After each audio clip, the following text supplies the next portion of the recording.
Welcome everybody, it's Diana, and today I want to speak about communion, the spiritual implications, and I'm going to take my time because I usually cut the video so that you will have only the important part without any kind of pausing, but that's a lot of work. So I just thought that I'm going to leave it as it is, and I'm going to take my time to explain to you what communion is, why we take communion, and also a few secrets. So I want to reveal to you things that you have not thought about.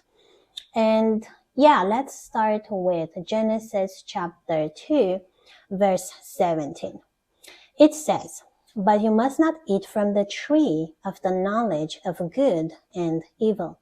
For when you eat from it, you will certainly die." Now, that's a very interesting tree because by eating this tree, they got some information, some knowledge. So it was not that the Lord opened their eyes or that the enemy opened their eyes, but their eyes got opened through eating. And because of this eating, information of good and evil got downloaded into them. So let me say this. Eating or food is spiritual. It's not just for sustenance, but it's really there so that we can receive certain things such as knowledge. Even nowadays, you know that when you eat something, it can influence your thoughts, your emotions. You either feel good or bad. You either feel angry or not. You can feel, a lot of things. But in this instance, it was about knowledge, not only about feelings, but knowledge. Let me read Genesis chapter 3 verse 5 to you. "For God knows that when you eat from it, your eyes will be opened, and you will be like a God, knowing good and evil." So again, they ate something and their eyes got opened. It was not a matter of the enemy or God opening their eyes, but the food opening their eyes. So if we think about communion, what is communion?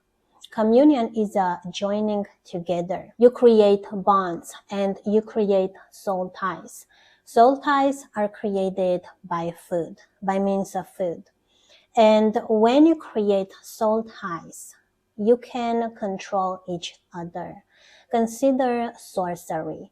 When you eat at someone's table and they want to control you, they want to do witchcraft on you, they can give you to eat. And if you eat that food, you create a spiritual connection. And by means of that food, you are being controlled emotionally, mentally, your life, events in your life, and everything that you actually perceive and see is going to be controlled by what is in you. So what is in you is speaking to you. But why? Because there is a spiritual bond. That's why when you are being fed in dreams, you find yourself bound. So you see yourself eating in dreams, and then you suddenly find that you are bound or you are controlled. You realize that something is not right, something is controlling you. Whoever gives you to eat, they control you. So whoever gives you to eat, they control you. Now, you need to make like an exchange. For example, if you pay for your food and if you bless your food and you pray over it, then it's not going to have any control over you. And you need to be spiritually mature, because if you think that that food actually can control you, then it means that you do not know exactly who you are in Christ. So you need to be spiritually mature. They can control you only if you do not know exactly your identity in Christ. If you do not know the power that you have, then it's going to work.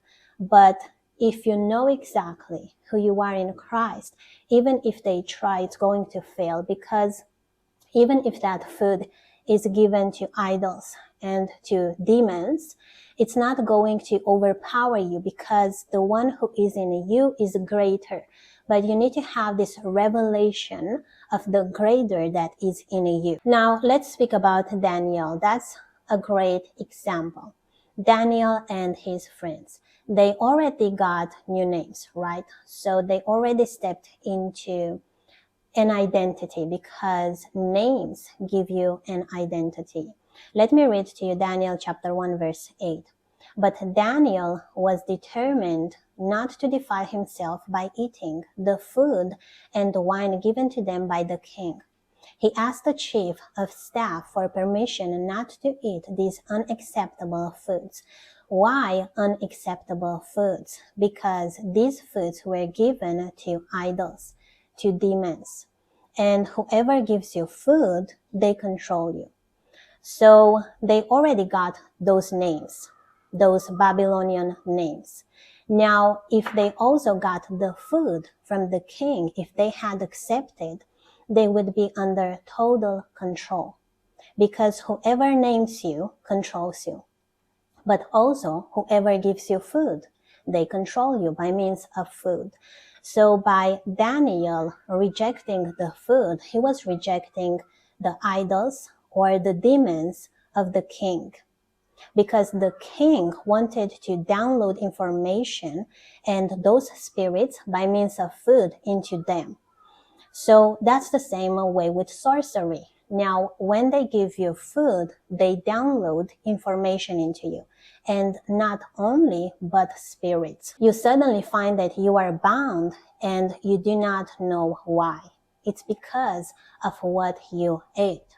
If you pray and you suddenly find that you want to throw up, like something wants to come up, right? Then it means that you have eaten something that's controlling you. So that thing needs to come out. I want to give you another example. The Israelites, they were under total control by the Egyptians because they were receiving food from the Egyptians. So that's why, although they were many, even more than the Egyptians, they could not escape because they were controlled by means of food. Everything that they were receiving, it was from Pharaoh. So because of that, they were controlled by those demons. Those foods that they received shaped their mindset or thinking.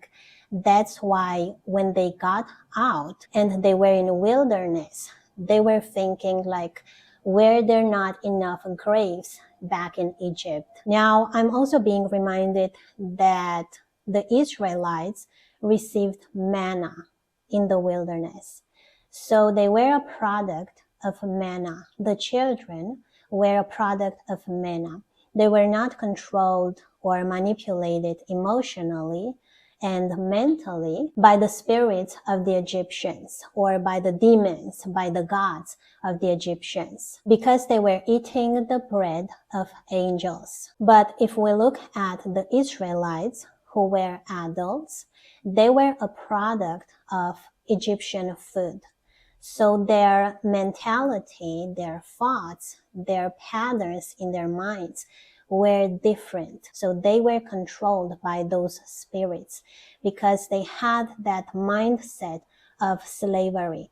Even after they got out, they still struggled with that mindset, but not the children. So they had a totally different mentality, thought patterns, mindset. So we see that food is important. It plays a very huge role. Now, feeding your enemies and turning the other cheek suddenly gets a different meaning. And I'm going to explain to you what it means, but in a different video. I want to focus on the communion. Now, we know that food is spiritual and that it creates soul ties, that it binds you spiritually to someone. If we think about the Last Supper,